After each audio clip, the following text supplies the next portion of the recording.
Hello, Diksha, you are there. Are you able to hear? Good morning. Okay, so I begin the recorded session. The students who are not present right now can access the session later on.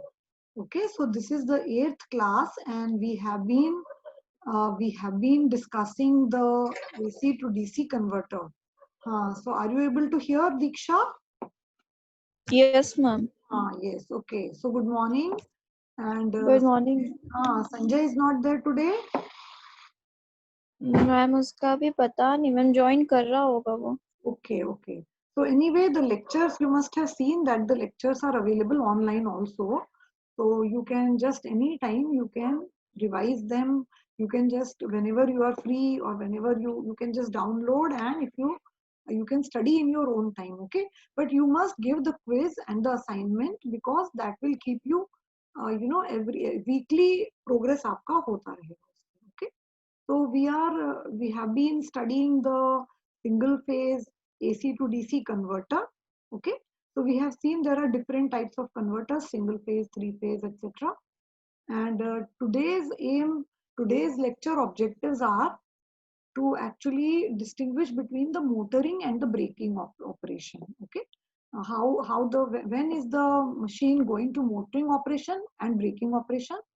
And then the performance analysis means you should be able to write the expression for current, voltage, speed, etc., speed, torque characteristic. Okay, so you should be able to analyze, or if some quantities are given, you should be able to find the other quantities. And number one is draw waveforms. So that has been the objective for the previous lectures also. We are drawing waveforms for different modes of operation. Okay, so uh, moving ahead, this is the syllabus. So there are actually single and three phase drives, and there are many types of single phase converters. There will be many types of three phase also, which we will be going into. So far we have been discussing the single phase full semi controlled converters. Okay, and before that we had a introductory session on different types of drives. So moving ahead, this we have already done, the single phase semi converter, which has got two SCRs and two diodes, as you can see. Just a minute. Yes. So there are two SCRs and two diodes. So when there are diodes, then it is semi converter. And this is the armature circuit. This is the field circuit. So this is a separately excited DC motor. The field is also being controlled, because in armature control you will control the voltage of the armature and you will get speeds below base speed. In field control, what will you do? When you are using field control, then this resistance will be increased. In other words, the current here will be reduced. In field control, the current will be reduced, so flux will be reduced. Speed is, because flux is proportional to current, so current is reduced, flux is reduced, and therefore the speed is increased, because speed is inversely proportional to flux. Okay, so these are two. This is armature control, this is field control.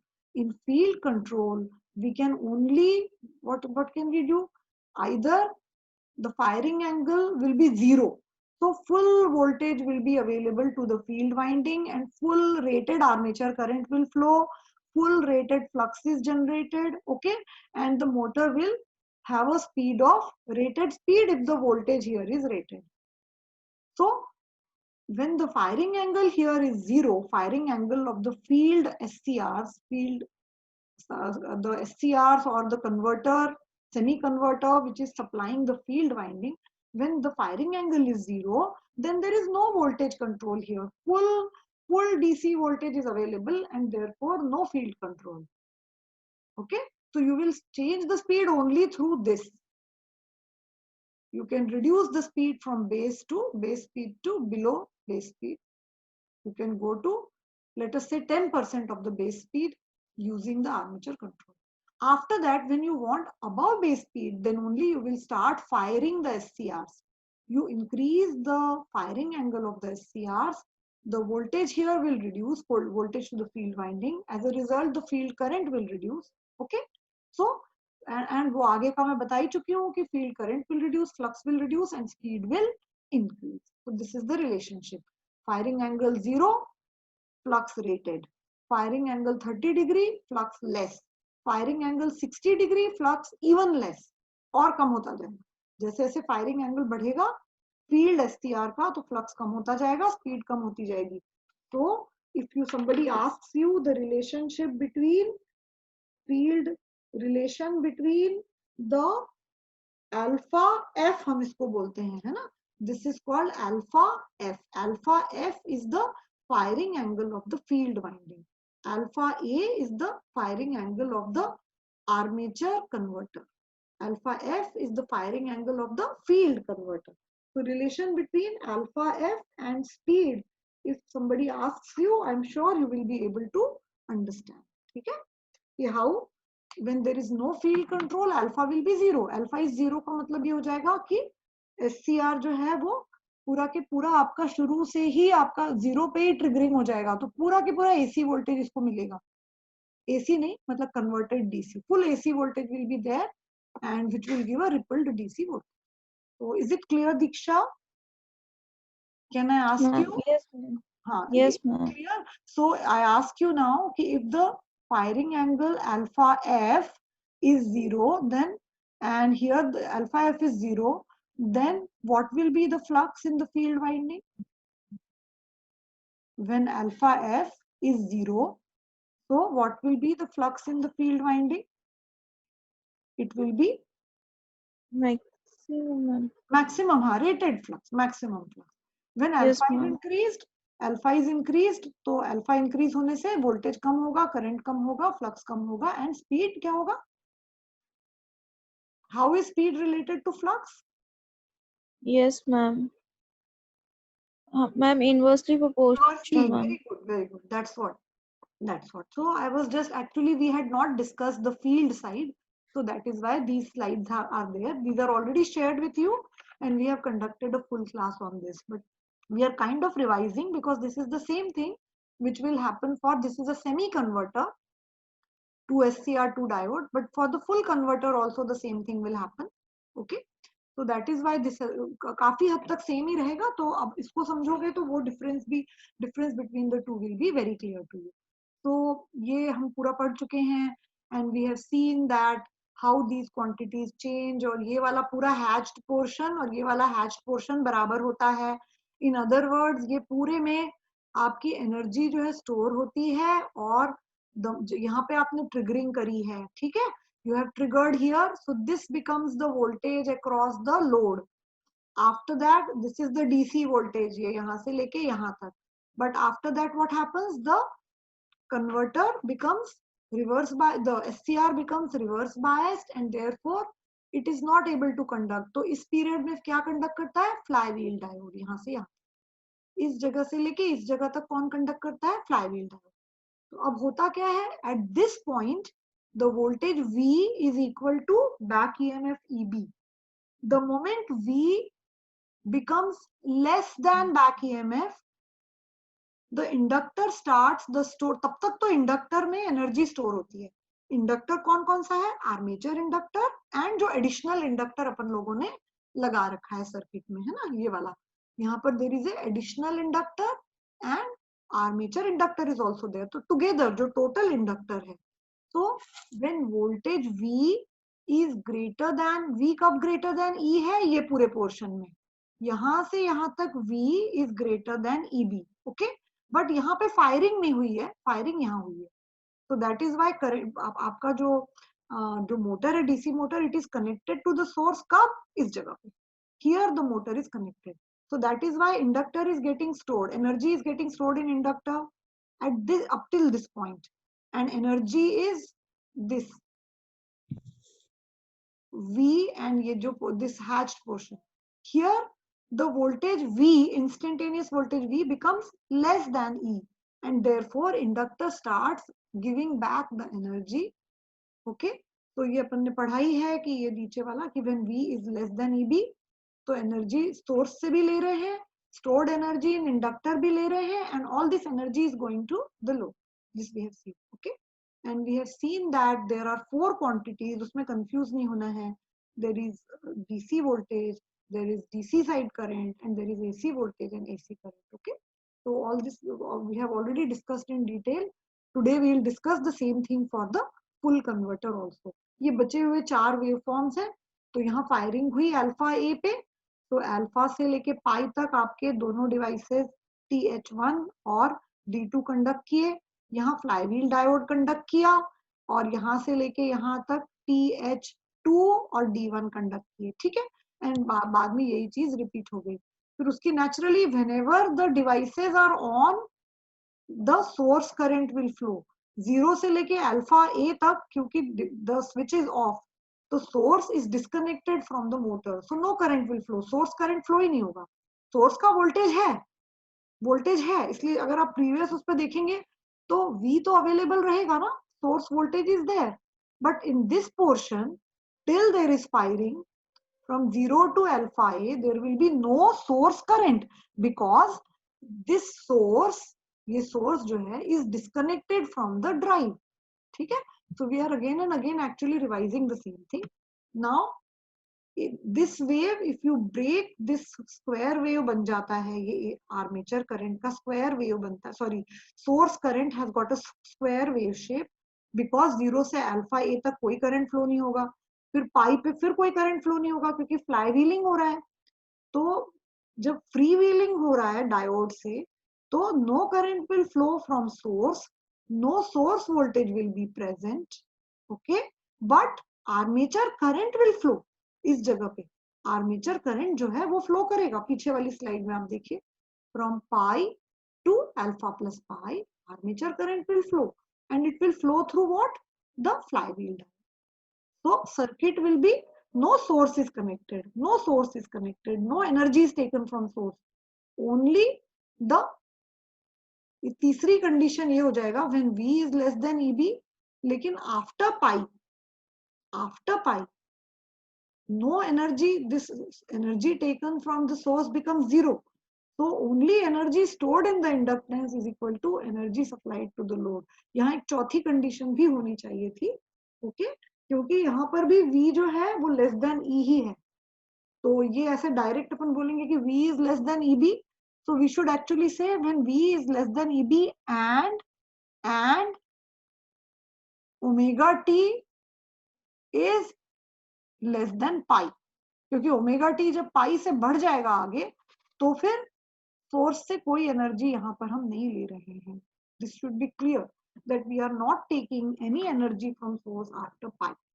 अब ये सब जो concept है थोड़ा थोड़ा change हो जाएगा when you talk about, ये सब we have studied all this. When we talk about the discontinuous armature current, this also we have done. In discontinuous armature current, you will observe that there is a portion, load voltage में थोड़ा सा portion है when back EMF appear हो रहा है. ठीक है, back EMF जो है वो appear हो रहा है. Why? Because इस जगह पर आपका V जो है is becoming greater than EB. तो इस पीरियड में when V is greater than EB, no armature current will flow, but across the load there will be source voltage only, this back EMF only. Okay, once till then, अभी यहाँ से यहाँ तक back EMF क्यों नहीं आएगा? क्योंकि biasing जो है वो आपकी इसके आगे ही जाकर, अभी तक क्या हो रहा है, इस जगह पे voltage is less than V, voltage V is less than EB, तो इसलिए VB अपीयर नहीं होगा. ठीक है, EB अपीयर नहीं होगा लोड के अक्रॉस. उसके बाद ही द मोमेंट ये वाला पॉइंट आया, तो जिस जगह पे बैक EMF की जो लाइन है, अच्छा back EMF is constant because we are assuming कि ये सब 50 साइकिल्स पर सेकेंड है. इसका मतलब ये सब कुछ बड़ा फास्ट हो रहा है, तो इसके कारण स्पीड डिक्रीज या लोड कुछ भी हो नहीं रहा है. स्पीड एकदम फिक्स्ड है. इस समय स्पीड फिक्स्ड है करस्पॉन्डिंग टू जो भी फायरिंग एंगल अल्फा है. जबकि ट्रांजिएंट स्टेट में आप देखेंगे तो करंट भी देखिए फिक्स्ड नहीं है, करंट चेंज हो रही है, वोल्टेज भी चेंज हो रहा है. ठीक है, तो इन दिस वे ये जो वेवफॉर्म्स हैं, you have to understand them properly so that the concept becomes clear. अब ये because this is discontinuous conduction, that is why the angle becomes, यहाँ पे क्या हो गया कि एनर्जी स्टोर हुई, फिर या तो इंडक्टेंस की वैल्यू कम थी, या देखिए, या तो फायरिंग एंगल ज्यादा था, तो मतलब आपका ये बहुत आगे जाके आया, तो क्या हो गया, फायरिंग एंगल ज्यादा हो जाएगा तो ये कम हो जाएगा ना, है ना दीक्षा? अगर फायरिंग एंगल यस लार्ज होगा तो एनर्जी स्टोर्ड कम हो जाएगी, तो इसलिए यहाँ पे लिखा है डिसकंटिन्यू ऑपरेशन होगा if the firing angle is large. अगर स्पीड हाई है तो भी होगा, क्यों? क्योंकि back EMF is directly proportional to speed, speed high है ना, तो ये लाइन थोड़ी ऊपर आ जाएगी, ये लाइन ऊपर आ जाएगी, तो इसका मतलब क्या होगा कि जो ये यहाँ पर अल्फा पे, ये यहाँ पे कट कर रहा था, उसकी जगह ये अब कहीं और यहाँ जाके कट करेगा, ठीक है? तो अगर स्पीड हाई है तो फिर आपका डिसकंटिन्यूअस करंट जो है वो होने के चांसेस ज्यादा हो जाएंगे। Similarly because there is high speed, so EB is also higher, है ना? And there is only a very small portion, मतलब ऐसा हो सकता है कि यहाँ ऐसे ईबी है, तो देर is only a small portion, very little hatched portion will be positive and rest will be, तो नेचुरली अगर बहुत कम एनर्जी स्टोर होगी तो बहुत कम एनर्जी डिसिपेट हो पाएगी। और इस समय में पाई के बाद जो करंट जो मेंटेन हो रही है यहाँ पे आर्मेचर सर्किट में, जो करंट मेंटेन हो रही है बिटवीन पाई टू ये वाला पोर्शन, तो वो जो है अगली ट्रिगरिंग तक, पाई से लेके अगले अल्फा तक, पाई प्लस अल्फा तक, तो ये this is only due to the stored energy in inductor. अगर स्टोर्ड एनर्जी कम है तो करंट डिक्रीज होते होते एनर्जी तो वैसे भी डिक्रीज ही होगी क्योंकि सोर्स से कुछ नहीं ले रहे हैं, तो करंट तो डिक्रीज होना स्टार्ट हो गया ऑलरेडी। करंट कब मैक्सिमम होगा? इस पॉइंट जहां पे ई और ईबी और वी कट रहे हैं, इंटरसेक्ट कर रहे हैं, वहां करंट मैक्सिमम होगा, उसके बाद करंट कम होने लगेगा। अब ये कम होते होते यहाँ तक चल जाएगा तो कंटिन्यूअस करंट ऑपरेशन हो जाएगा। अगर ये पहले ही खत्म हो गया तो डिसकंटिन्यूअस हो जाएगा। And these are the reasons for discontinuous current operation. Low value of load torque, low value of load का टॉर्क रहा ना, तो ये आई आईए ही छोटा रहेगा क्योंकि लोड पे डिपेंड करता है करंट, तो करंट की वैल्यू ऑलरेडी बहुत कम है तो वो बहुत ही जल्दी ये डिक्रीज, अगर हाई है तो डिक्रीज होने में टाइम लग रहा है थोड़ा, अगर वैल्यू लो है तो डिपेंडिंग ऑन द इंडक्टर ये और भी जल्दी डिक्रीज हो जाएगा for the same value of inductor also. मतलब इंडक्टर सेम है लेकिन लोड हाई है तो डिक्रीज होने में ज्यादा टाइम लगेगा, अगर करंट कम है तो डिक्रीज होने में कम टाइम लगेगा क्योंकि रेट ऑफ डिक्रीज तो सेम ही है, rate of decrease of current same ही है, ठीक है? तो इस तरह से ये चार यस रीजंस थे ma'am. Which we had studied, है ना? नेक्स्ट नाउ ये सब आप लोगों को बता दिया था। ये कंटिन्यूअस कंडक्शन की स्लाइड, ये पूरी वही चीज जो मैंने मुंह से एक्सप्लेन करी है ना, ये आपके पास है, you can read it. And whenever we have tomorrow I will, क्योंकि क्या मंडे वगैरह को छुट्टी है, तो दीक्षा आप लोग बताओ, कल आधे घंटे की सिर्फ एक क्लास ले लूंगी, थोड़ा सा क्विज के पॉइंट्स और ये छोटे छोटे जो इश्यूज रह जाएंगे ना वो डिस्कस कर लेंगे। कल कब ले लें आप हमें बता दो, मुझे मैम कल, मैसेज कर दो मैम बस। कल आप, यस मैम, यस मैम, मैं उससे भी पूछ लूंगी, मैं फिर आपको मैसेज एक्स्ट्रा कर क्लास दूंगी। रहेगी वो, और वो सिर्फ आधे ही घंटे की रहेगी, ज्यादा लंबी नहीं रहेगी क्योंकि सैटरडे को मैं भी बिजी रहूंगी।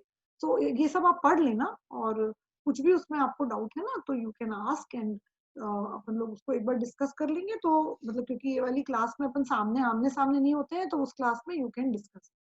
एक सेम ऐसी शीट मेरे ख्याल से ये आप लोगों से शेयर नहीं हुई है, ये जैसे ये वाली कंटिन्यूअस कंडक्शन के लिए बनाई है, similarly this is for discontinuous, ठीक है? अब इसमें खूब सारे यस टर्म्स आ, ये शायद ये वाली शीट मैंने बना तो ली थी पर ये आप लोगों से शेयर नहीं हुई थी उसमें, है ना? तो वो आप लोग जो है वो, अच्छा यहाँ पे सेमीकंडक्टर कंट्रोल ड्राइव लेक्चर 3 और 4 ही लिखा हुआ है, जबकि ये लेक्चर जो है ये अब 8वां लेक्चर है। आई हैव करेक्टेड इट, पता नहीं किस कॉपी में करेक्शन हो गया, सेव नहीं हुआ शायद, हाँ। Anyway, so this is 8th lecture actually. तो this is for discontinuous conduction. अब full converter, semi converter, continuous conduction, discontinuous conduction, इनमें किसी में आप कंफ्यूज बिल्कुल मत होइए, अपने कॉन्सेप्ट क्लियर रखिए, अपने मन से बना के देखिए, ये यहाँ पे जो जो लिखा है आपको सब समझ में आएगा, इसी चीज को आप अपने मन से एक बार बनाइए बस, आपको हमेशा के लिए याद हो जाए। तो डिसकंटिन्यूअस कंडक्शन में थोड़ा थोड़ा सा डिफरेंस रहता है, मतलब यहाँ पे आपका V इज इक्वल टू, जब VA is equal to 3 condition आती हैं, या तो VA is equal to V रहता है, ठीक है ना, या तो जब भी कभी ये पॉजिटिव है तो VA will be equal to V, otherwise there will be a point when VA will be equal to VEB, ठीक है? तो अंडर जब फ्लाईव्हील डायोड वर्क कर रहा होगा तो VA will be equal to EB, वो यहाँ पे लिखा नहीं है शायद, ऐसा लग रहा है. हाँ, the armature current is transferred, दस द freewheeling diode, FD मतलब freewheeling diode maintains a continuous current through motor even when the motor is disconnected from the source. At this TH2 is fired and FD becomes reverse biased. हाँ, तो अच्छा ये continuous का ही देख रहे हैं हम, discontinuous. So discontinuous conduction में if you look at the thing, you will see that there are three conditions. एक बार from omega t is equal to alpha A to omega t is equal to pi, load voltage VA या armature voltage VA is equal to V. ठीक है, उसके बाद current जब 0 हो गया है तो motor is in discontinuous mode and VA is equal to EB उतनी देर के लिए. ठीक है, और बाद में from alpha plus pi plus alpha A to omega ये वाला, इसके आगे से जो है VA is equal to again V, और यही साइकिल रिपीट हो रही है. तो आप देखेंगे कि VA जो है उसमें 3 टुकड़े जो हैं वो आते हैं VA में. ये या तो वो VA 0 है जब फायरिंग नहीं है तो, या वो इक्वल टू EB है, या वो इक्वल टू V है. VA is equal to V, VA is equal to EB, and VA is equal to 0 when there are no firing, when there is no firing, meaning when omega t is less than alpha A, VA is equal to 0. When omega t is greater than alpha A, but यहाँ पे देखिए आप current 0 हो चुका है. यहाँ पे current है क्या? करंट नहीं है. करंट होता तो यहाँ वोल्टेज पूरा V के बराबर आता ना, लेकिन करंट 0 है. तो therefore no arm discontinuous current है, because there is no current, तो ये open circuit voltage EB will appear across the motor terminals. ठीक है, तो only because the current is 0 ये वाला पोर्शन आ रहा है यहाँ पे.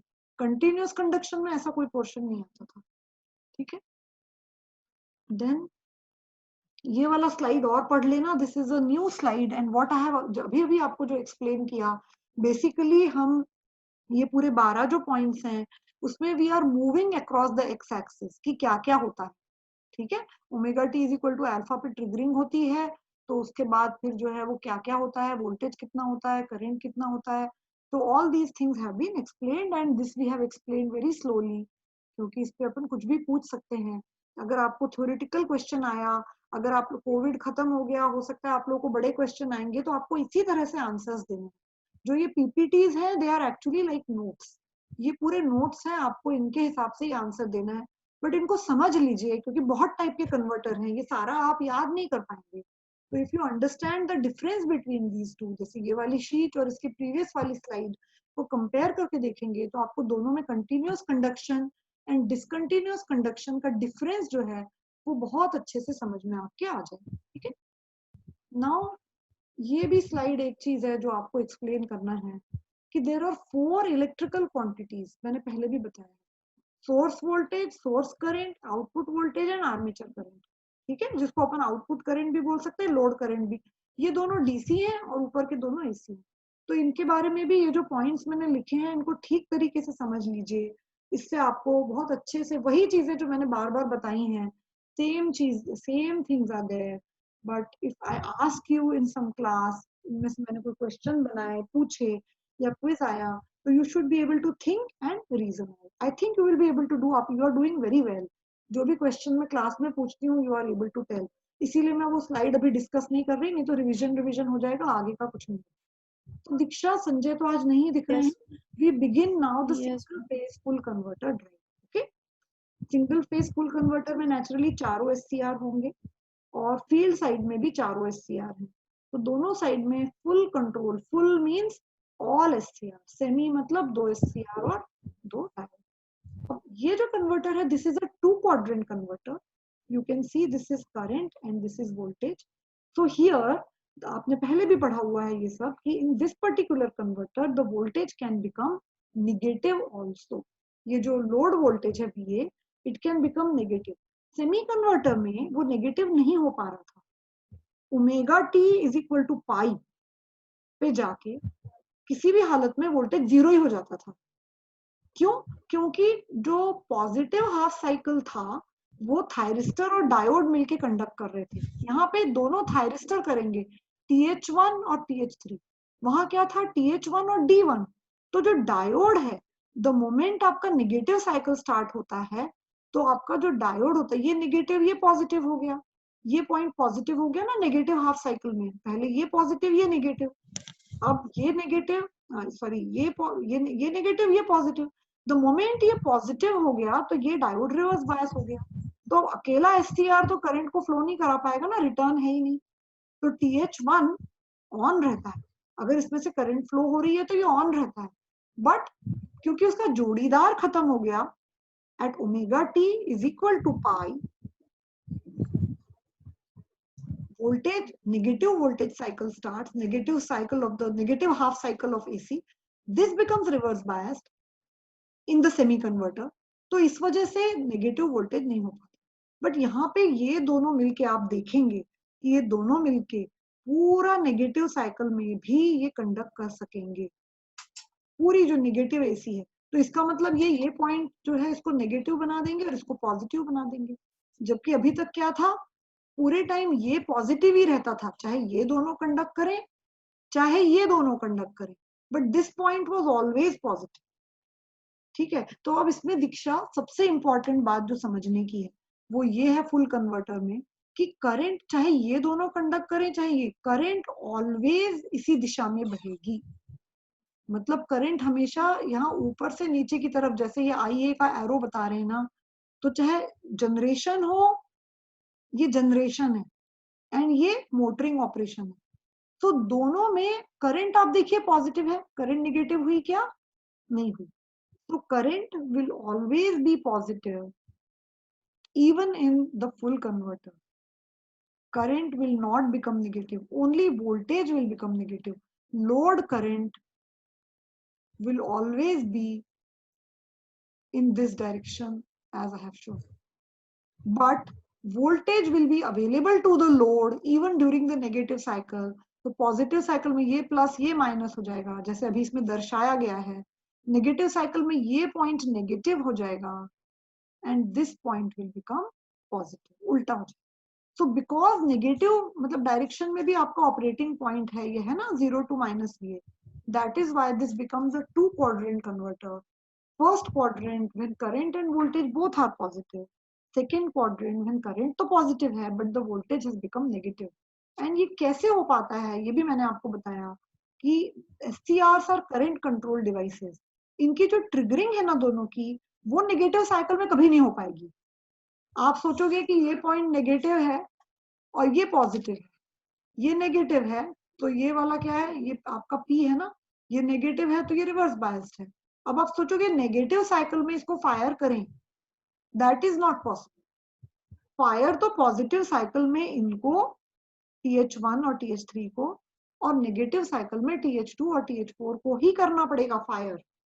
But after you fire it at an angle alpha A, let us say 30 degree, 40 degree or 50 degree, these two will keep conducting, इस तरीके से they will keep conducting ऐसे, even after the voltage has become negative, they will keep conducting till the current, you know that SCRs are current controlled devices, जब तक ये वाली current zero नहीं होगी तब तक, या होल्डिंग करंट के नीचे नहीं जाएगी, तो these two will keep conducting।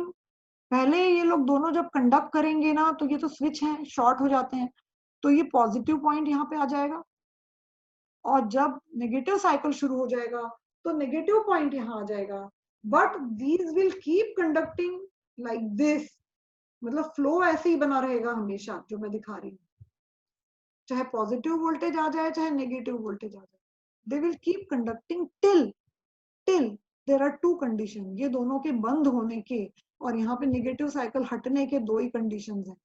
Number 1 is, क्या बताया था अभी दीक्षा, ये कब बंद हो जाएंगे या कब ऑफ स्टेट में चले जाएंगे। फायर तो आपने इसको तभी किया जब पॉजिटिव साइकिल है, बट ऑफ कब होंगे,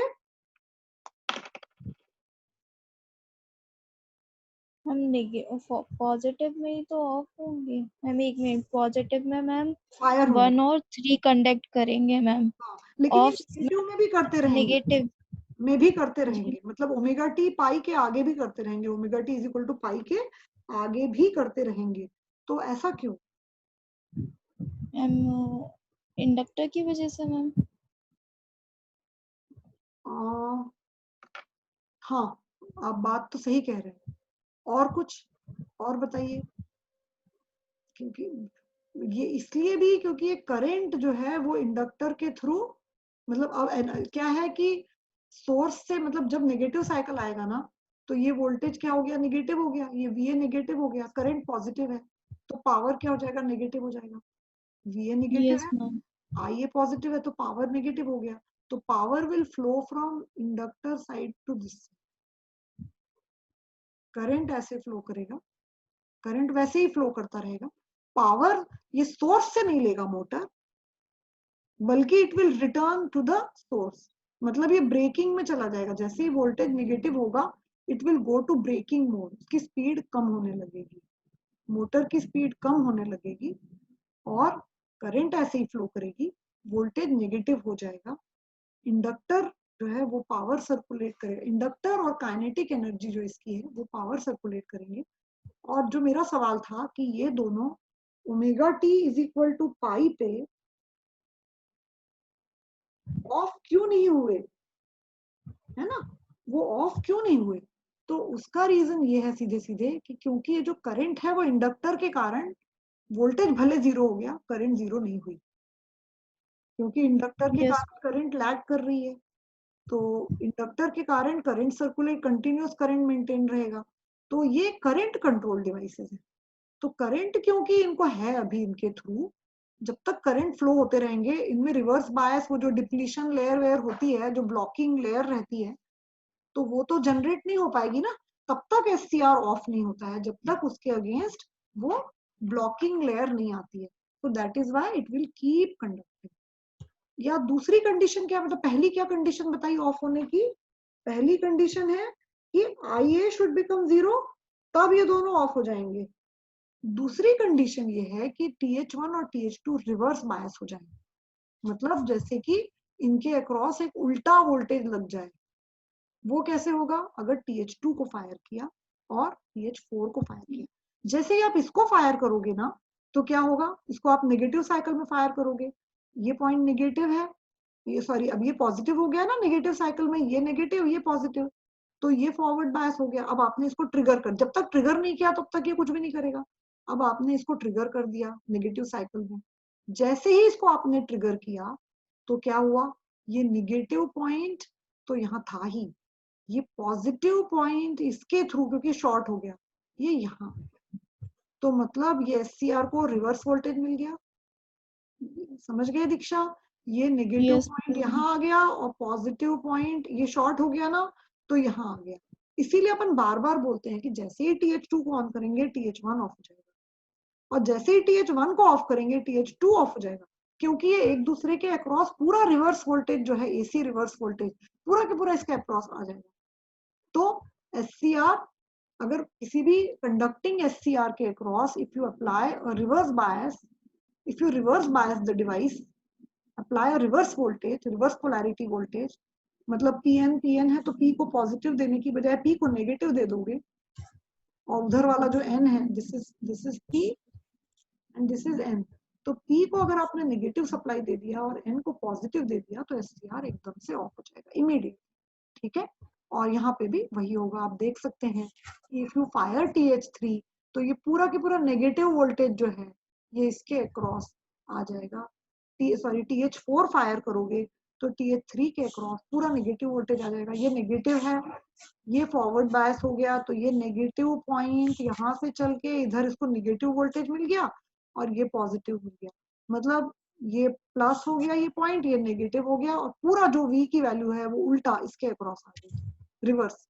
तो दो तरीके से ये ऑफ हो जाएंगे, या तो रिवर्स बायस हो जाए तो, और या करंट जीरो हो जाए तो। कोई भी SCR एक बार कंडक्ट होने के बाद सिर्फ दो ही कंडीशन में ऑफ होता है, या तो उसके थ्रू करंट जीरो हो जाए। अच्छा, करंट जीरो कैसे हो सकती है? मान लो आपने इसको फायर ही नहीं किया, तो करंट जीरो कैसे हो सकती है? अगर ये करंट इस तरह से जीरो हो सकती है कि वोल्टेज तो नेगेटिव हो गया है तो करंट डिक्रीज होना स्टार्ट हो जाएगी। तो मान लो करंट जीरो हो गई, ये दोनों अभी फायर ही नहीं हुए, करंट जीरो हो गई तो ये ऑफ हो जाएगी ये दोनों। तो मतलब करंट जीरो जैसे ही होगी ये दोनों ऑफ हो जाएंगे। और मान लीजिए तब तक ये दोनों फायर नहीं हुए थे, क्योंकि ये तो अल्फा पे ही फायर होंगे, अल्फा ए पे, तो बीच में एक टाइम आएगा जब motor will be totally disconnected from the source, क्योंकि ना तो ये दोनों कंडक्ट कर रहे हैं ना तो ये दोनों। क्लियर दीक्षा? Yes ma'am. समझ में आ गया? तो चलो और इसमें हम देखेंगे a full converter has got 4 SCRs but no freewheeling diode. Clear? The converter provided positive and negative. So two quadrant operation, positive VA, converter provides positive VA as well as negative VA. So two quadrant operation is possible in first and fourth quadrant.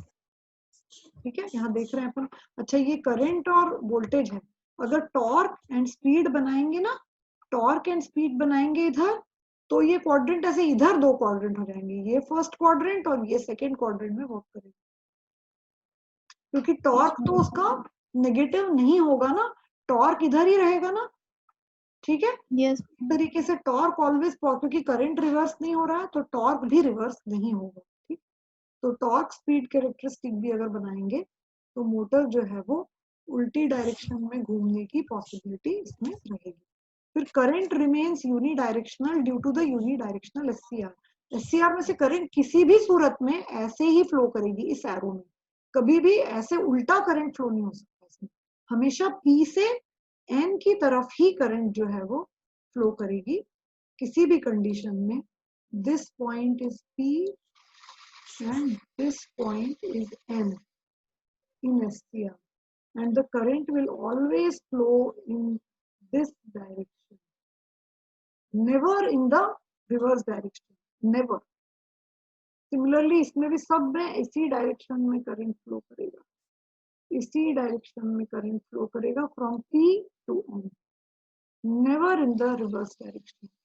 ठीक, but positive half cycle में power will flow from the source to the motor, and when voltage becomes negative then power will flow from the motor to the source, उल्टा। So power का direction change हो रहा है, आप यहाँ देख ही रहे हैं वोल्टेज नेगेटिव हो रहा है, that means the direction of power is changing. Okay, so next slide. Due to operation in fourth quadrant, इसमें क्या है, रीजनरेशन इज पॉसिबल, मतलब इसमें आप ब्रेकिंग कर सकते हैं। अगर आप टॉर्क एंड स्लिप की कैरेक्टरिस्टिक बनाएंगे, टॉर्क एंड स्पीड, तो स्पीड क्या आ जाएगा, नेगेटिव उल्टा डायरेक्शन में आएगा ना, ऊपर मतलब स्पीड बढ़ रही है, नीचे मतलब उल्टी डायरेक्शन में। So you can do regeneration. Regeneration का मतलब हुआ कि DC motor works as a generator, लिखा है ना, motor works as a generator and supplies energy back to the source। कहाँ से सप्लाई करती है energy, it converts it's kinetic energy, क्योंकि इसका कोई प्राइम मूवर तो है नहीं, अभी जनरेटर बन गया, तो जनरेटर का तो प्राइम मूवर होता है, मैकेनिकल को इलेक्ट्रिकल में कन्वर्ट करता है। अभी ये तो मोटर है बेचारी, थोड़ी देर के लिए जनरेटर बनी है, तो what will it do, it will convert its own kinetic energy into electrical energy working as a generator, क्योंकि वोल्टेज रिवर्स हो गया इसके टर्मिनल्स पे, तो and it will supply energy back. इस प्रोसेस में क्योंकि इसने अपनी काइनेटिक एनर्जी को, खुद की ही काइनेटिक एनर्जी को इलेक्ट्रिकल में कन्वर्ट किया है, इस वजह से मोटर की स्पीड भी कम हो जाएगी। तो this is called regenerative braking. तो रीजनरेटिव मोड में मोटर चली जाएगी, और इस तरह से during the motoring operation VA, IA and P are all positive जब motoring operation, and power flows from source to load, जो भी मैंने बताया था। ड्यूरिंग द ब्रेकिंग ऑपरेशन मतलब रीजनरेटिव, अच्छा ब्रेकिंग हर बार रीजनरेटिव नहीं होती, regenerative braking is when power, electrical power is being return to the source. Other types of braking जो है, प्लगिंग है, रियोस्टैटिक ब्रेकिंग है, जो अदर टाइप के ब्रेकिंग है उसमें द पावर मतलब मोटर की स्पीड कम करने के लिए, जैसे स्कूटर भी आप चलाते हैं तो जब आप ब्रेक लगाते हैं तो बेसिकली आप अपनी मोटर स्कूटर की स्पीड को हीट में कन्वर्ट कर देते हैं, और जो आपने ब्रेक लगाया वो energy, mechanical energy of the scooter gets converted to heat energy, और आपका ब्रेक शू, इसलिए कई बार जो है आपका ब्रेक शू जो होता है मशीन का वो बदलना भी पड़ता है अगर वो घिस गया बहुत ज्यादा हीट से, तो कई दिन के इस्तेमाल के बाद। इसलिए कहते हैं बार बार बहुत जबरदस्ती बहुत तेज तेज ब्रेक नहीं लगाना चाहिए, नहीं तो गाड़ी खराब होती है, स्कूटर हो चाहे कार हो। ठीक है, so during the braking operation यहाँ पे क्या होता है, ओनली रीजनरेटिव ब्रेकिंग में there is a option that power flows from the load to the source. Load here is the DC motor. So during the braking voltage is negative, IA is positive. अभी भी बताया था, इसका यही concept है पूरा इस पूरे आज के लेक्चर का, कि वोल्टेज तो नेगेटिव हो सकता है, कैसे होगा ये अपन वेव फॉर्म से समझेंगे। वोल्टेज पॉजिटिव नेगेटिव दोनों हो सकता है, बट करंट हमेशा पॉजिटिव रहेगी। तो all these equations you are already familiar, but आपको फिर से इनको देखना पड़ेगा। आर्मेचर एंड फील्ड वोल्टेजेस जो है they are calculated as armature voltage will be 2 Vm upon pi cos alpha. पहले अपन ने सेमी कन्वर्टर का वोल्टेज देखा था, उसमें क्या इक्वेशंस थे, यहाँ 2 पाई था नीचे, है ना, और 1 प्लस cos अल्फा था, यहाँ पे थोड़ा सा डिफरेंस है। तो आप यू मस्ट रिमेम्बर ये सब इक्वेशंस। कई बार जस्ट कोई ऑब्जेक्टिव क्वेश्चन सिर्फ इसी के ऊपर आ जाता है, अगर आपको इक्वेशन याद है तो you can just find out कि अल्फा इज इक्वल टू इतने पे कितना डीसी वोल्टेज हो। This is called the average DC voltage, है ना, and this is the average field voltage alpha A, armature field, armature firing angle, this is the field converter firing. ठीक, so there is nothing much to study here. इसके आगे we come to the operation part. This is a full converter. Now look at this waveform. You see here that the TH1 and TH3, not D1 but TH3 are fired here. Okay, they are forward bias, so they are fired here. When they are fired they act as short circuit. So whatever is the AC voltage, इस समय क्या AC voltage है ये, तो जो भी AC voltage है वो लोड को दे देते हैं पूरा, वो क्योंकि स्विच तो शॉर्ट सर्किट हो गया। तो this becomes the load voltage, this becomes the load voltage and this becomes the armature voltage. Same जो लोड वोल्टेज था same is the now armature voltage, this is the armature voltage. Now look at the point omega t is equal to pi. The voltage can become negative because these devices TH1 and TH3 have the ability to conduct in the negative portion also, as I explained you just now. क्यों ये negative में conduct कर रहा है आप देखिए, क्योंकि armature की करंट जो है वो जीरो नहीं है। यहाँ पे तो आर्मेचर करंट कंटिन्यूअस एज्यूम की है, ऐसी नहीं होती है, वो थोड़ी कम ज्यादा होती है, बट यहाँ पे अपन ने ऐसा मान लिया कि वो फिक्स्ड है। लेकिन आपको मालूम ही है कि करंट जो है वो किस जगह पे मैक्सिमम होगी, किस जगह डिक्रीज होगी, यू नो दैट, है ना, कि इस जगह पे यहाँ से करंट फ्लो होना स्टार्ट होगी, इस जगह मैक्सिमम हो जाएगी करंट, क्योंकि V becomes equal to EB। ठीक है, और यहाँ इसके बाद वो करंट डिक्रीज होना स्टार्ट हो जाएगी, और फिर उसका जीरो होना जो है वो अपने हाथ में नहीं है। तो ऑलवेज रिमेम्बर, वो अपन ने एक स्लाइड में लिखा भी है, तो you remember always that current, अगर यहाँ करंट का वेवफॉर्म, ये तो एज्यूम्ड वेवफॉर्म है IA का, एक्चुअली IA का वेवफॉर्म कैसे बनेगा, ये इस जगह से IA स्टार्ट होगी फ्लो करना, इस जगह से, क्योंकि आपने फायर किया, ये मैक्सिमम कब हो जाएगी, इस जगह पे जाके। ठीक है, तो इतनी जरूरी नहीं है इतनी हो, जितनी भी उसकी मैग्नीट्यूड है, उसका मैग्नीट्यूड तो लोड पे डिपेंड करेगा ना, तो ये ऐसे यहाँ तक ही बढ़ती जाएगी, उसके बाद ये डिक्रीज होगी। अब इसकी डिक्रीज होने की रेट जो है वो इंडक्टर वगैरह पे डिपेंड करेगी। अगर ये पहले ही डिक्रीज हो गई यहाँ पे, तो इन दैट केस अगर ये पहले ही डिक्रीज इस जगह पे डिक्रीज हो गई, तो डिसकंटिन्यूअस ऑपरेशन हो जाएगा, क्योंकि अगले डिवाइसेस यहाँ ऑन हो रहे थे, तो ये पोर्शन इस जगह पे डिसकंटिन्यूअस ऑपरेशन हो जाएगा। ठीक है, इस जगह से लेके इस जगह। ठीक है, ये यहाँ पे कुछ गड़बड़ हो रहा है, मैं आपको करंट यहाँ बताती हूँ कि current will start flowing from here because the devices are fired. Current will become maximum at this point, जितना भी उसका मैक्सिमम वैल्यू है, वैल्यू इतनी नहीं रहेगी, ये तो EB है, पर इस जगह पे जाके करंट मैक्सिमम हो जाएगी, और इसके बाद वो डिक्रीज होने लगेगी, इस तरह से बढ़ेगी यहाँ तक, इसके बाद वो डिक्रीज होते होते अगर वो यहाँ तक आ गई है तो कोई प्रॉब्लम नहीं है, फिर ये यही साइकिल ऐसे मेंटेन रहेगा, ऐसे यहाँ तक जाएगी। ठीक है, यू गेट माय पॉइंट। ये जो डिक्रीज यहाँ से डिक्रीज होगी, जो डिक्रीज का रेट है ये वाला, ये rate of decrease, this will depend on inductor. अगर इंडक्टर कम है तो करंट जल्दी डिक्रीज होगा, अगर इंडक्टर की वैल्यू ज्यादा है तो it will oppose the change in current, मतलब डीआई बाई डी टी को अपोज करेगा वो, तो करंट जो है वो धीरे धीरे ज्यादा देर तक जीरो नहीं होगा। तो ये वही वाली बात है जो 4 पॉइंट्स पहले लिखे थे, rate of decrease of current will depend on the speed of the motor, the value of the inductor, okay? So it will depend on all these things, इन सब के ऊपर ये डिपेंड करेगा। ये यहाँ पर यही सब लिखा हुआ है। द मोटर करंट यहाँ पे एज्यूम्ड कांस्टेंट है, पर वो कांस्टेंट नहीं है, मैं अगली स्लाइड में आपको दिखा दूंगी। यहाँ बस ये दिखाने की कोशिश कर रहे हैं कि motor is being carried by which device. तो यहाँ बता रहे हैं कि ये तो पुराना साइकिल चला आ रहा था ना, यहाँ पे आपने TH1 और TH3 को किया था, उसके पहले क्या था TH2 TH4, यहाँ से TH1 TH3, there is no flywheel diode, okay. तो ये इसके बाद जब आपने अगले डिवाइसेस को ट्रिगर किया, ये आपका पाई आ गया, जब अगले डिवाइसेस को ट्रिगर किया इस जगह पे जाके आपके, इस जगह से आपके TH2 एंड TH4 कंडक्ट करने लगेंगे। ये यहाँ कुछ गलत बना हुआ है, ये आपको मालूम है, यहाँ ट्रिगर हुआ ना तो यहाँ से TH2 और TH4 करेंगे, ठीक है। Yes ma'am. ये आप समझ रहे हैं खुद ही कि जहाँ यहाँ से लेके यहाँ तक पुराने डिवाइस वर्क करेंगे, और यहाँ से लेके अगले अल्फा तक, मतलब ये पूरे में ये यहाँ से लेके पूरा इधर तक, इधर तक, इधर तक, इधर तक, इधर तक पूरा TH1 और TH3 ही वर्क करेंगे। यहाँ इन्होंने यहाँ बना दिया, ये गलत बना हुआ है ना, यहाँ तक पूरा, ठीक है। तो TH1 and TH3 will conduct from here to here, क्योंकि ये पॉजिटिव साइकिल है। जब भी TH1 TH2 कंडक्ट करते हैं, TH3 कंडक्ट करते हैं, तो पॉजिटिव V पूरा ऊपर आ जाता है, ठीक है।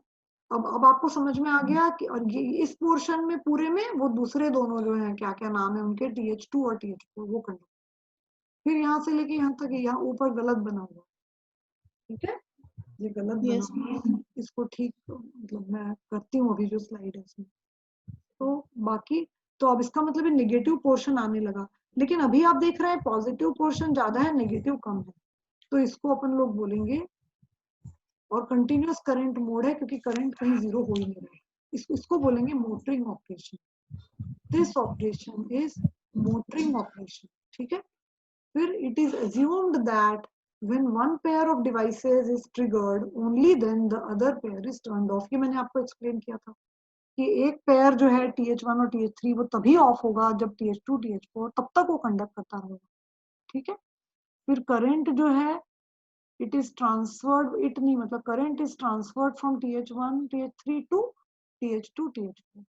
The power factor of the fundamental component of source current तो ऐसे रहेगा, जब डिवाइस कंडक्ट करेंगे तब करंट फ्लो होगा, जब डिवाइस ऑफ हो जाएंगे तो करंट जो है वो नेगेटिव हो जाएगा, ये नेगेटिव यहाँ से यहाँ तक ये करंट नेगेटिव रहेगा। तो इसका जो फंडामेंटल कंपोनेंट है उसका फायरिंग एंगल जितना है, मतलब power factor of the AC current will be same as cos alpha A, ठीक है। पावर फैक्टर AC साइड, इसका मतलब ये हुआ कि अगर अल्फा की वैल्यू आप बढ़ाएंगे तो कॉस अल्फा की वैल्यू कम होगी, तो मतलब पावर फैक्टर कम होता जाएगा। ये एक बार क्वेश्चन भी पूछा था कि अगर पावर फैक्टर हाई है तो AC साइड में सॉरी अगर फायरिंग एंगल लार्ज है तो AC साइड के पावर फैक्टर पे क्या इफेक्ट पड़ेगा, है ना। अच्छा, और पावर फैक्टर लार्ज कब होगा, जब अपने को स्पीड कम करनी है, क्योंकि लार्ज पावर फैक्टर पे ये वोल्टेज कम हो जाएगा ना, VA कम हो जाएगा। अगर पावर फैक्टर ज्यादा है तो वोल्टेज कम हो जाएगा, तो वोल्टेज कम हो जाएगा तो स्पीड जो है वो कम हो जाएगी। तो लेस स्पीड पर अल्फा लार्ज रहता है और पावर फैक्टर पुअर रहता है। जब अल्फा लार्ज है पावर फैक्टर लो रहता है, तो अल्फा और पावर फैक्टर उल्टे हैं, अल्फा ज्यादा पावर फैक्टर कम, ठीक है, और स्पीड भी यस कम, मैम। स्पीड और पावर फैक्टर सेम चलेंगे, ठीक। So power flows from motor to the source during omega t is equal to pi to omega t is equal to pi plus alpha. Thus, some of the energy from motor is fed back. इसमें भी क्या होगा, omega T is equal to pi पे जब आप आ जाएंगे ना, तो पावर जो है, बल्कि यहीं से इसी जगह से इंडक्टर की पोलैरिटी चेंज हो जाएगी, और इंडक्टर जो है वो अपनी एनर्जी, इंडक्टर की पोलैरिटी चेंज हो जाएगी जो प्लस माइनस बना है, और इंडक्टर एनर्जी रिलीज करने लगेगा इस जगह, इस पॉइंट के बाद। ठीक है, और उसी के कारण आपकी करंट भी फ्लो होती रहेगी, और इंडक्टर एनर्जी सप्लाई वापस करता रहेगा आपके उसको। वोल्टेज जैसे ही नेगेटिव हो जाएगा, omega T is equal to जैसे ही नेगेटिव हो गया, तो वैसे ही आपकी पावर, वोल्टेज नेगेटिव हो गया तो power will be fed back to the source.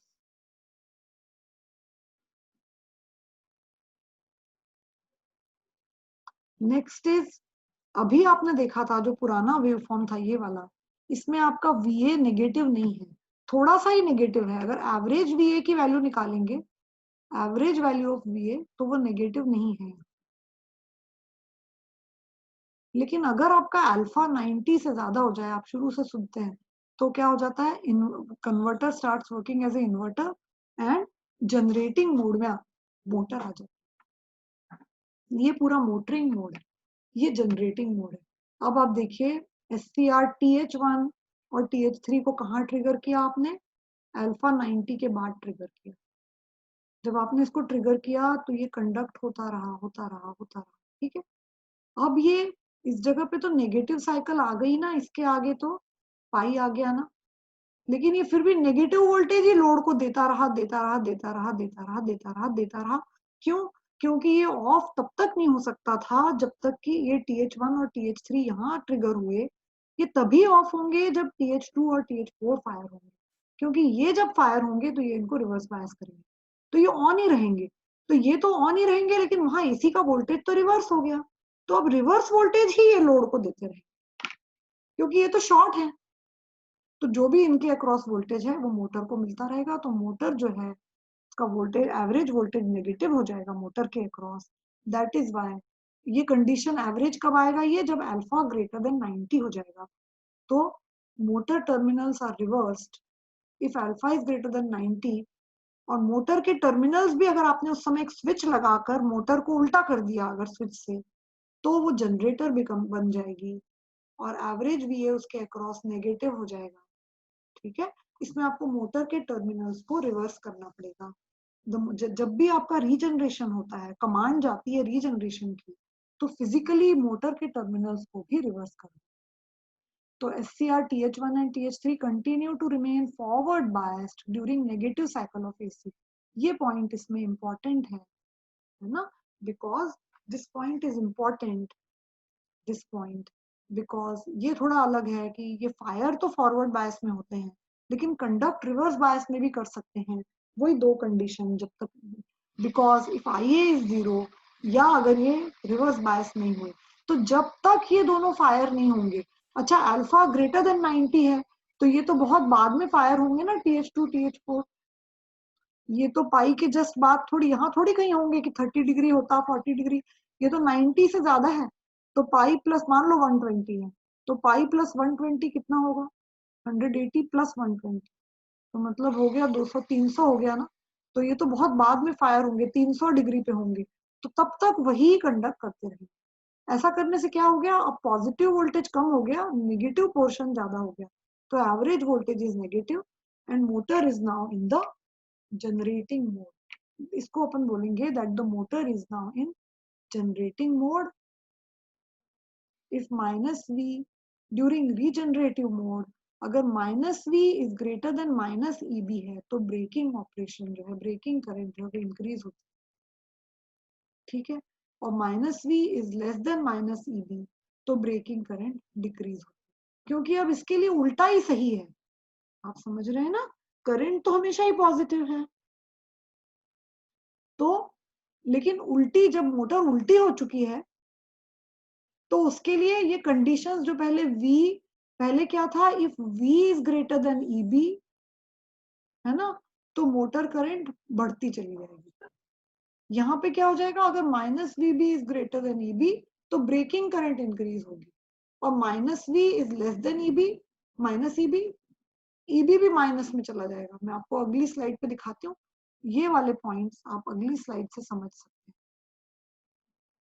हैं। ये जो नीचे जो है ये वोल्टेज अक्रॉस द SCR बनाया हुआ है। AC वोल्टेज इसमें नहीं बनाया है क्योंकि AC वोल्टेज तो अपने को मालूम ही है कि साइनोसॉइडल रहता है।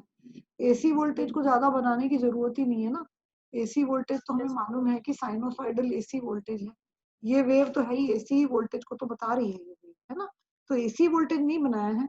अच्छा, थायरिस्टर के अक्रॉस वोल्टेज अगर आपसे पूछा जाए, ये भी एक कभी भी आपसे क्वेश्चन पूछा जा सकता है, तो वो एग्जैक्टली उल्टा होगा। वोल्टेज अक्रॉस SCR, ये हमेशा उल्टा होगा।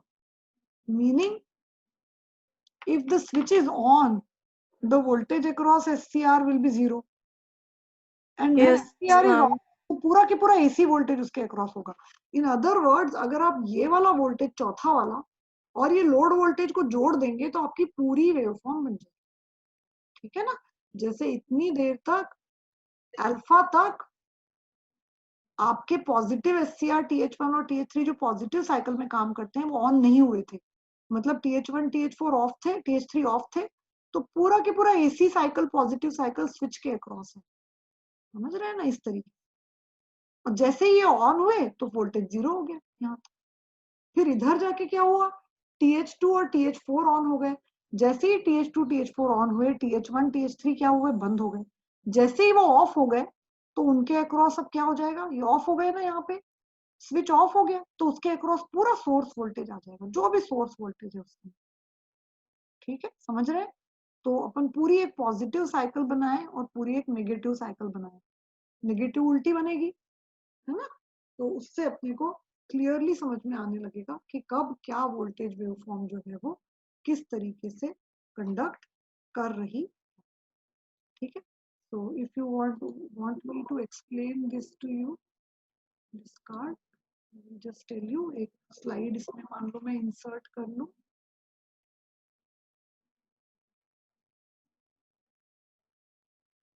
इस जगह पे, तो I will explain to you. इसको अपन ड्रॉ करके कर सकते हैं, कोई सा भी पेन या कुछ लेके।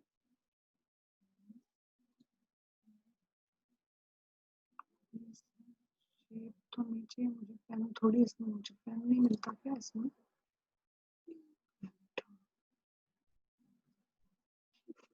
फिर से फुल मोड में चले।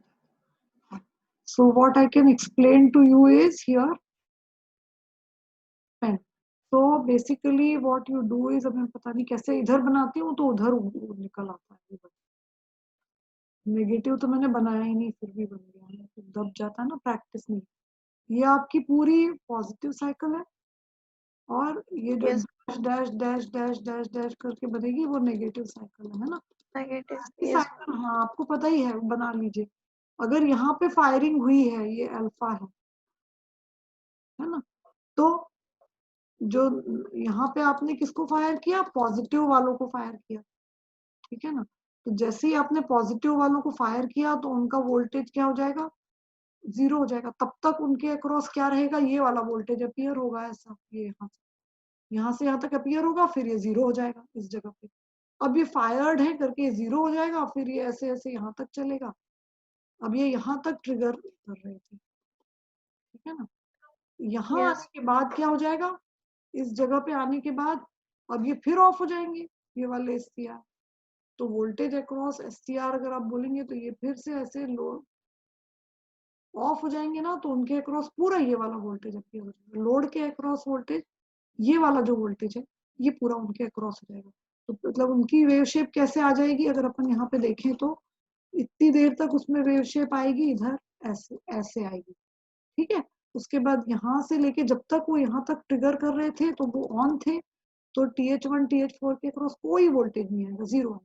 उसके बाद ये फिर से आ जाएगा यहाँ पे, है ना, ये वाला पोर्शन। तो ये ऐसे जाके ऐसे फिर से ये वाला पोर्शन आ जाएगा, ये वाला पोर्शन, ठीक है ना।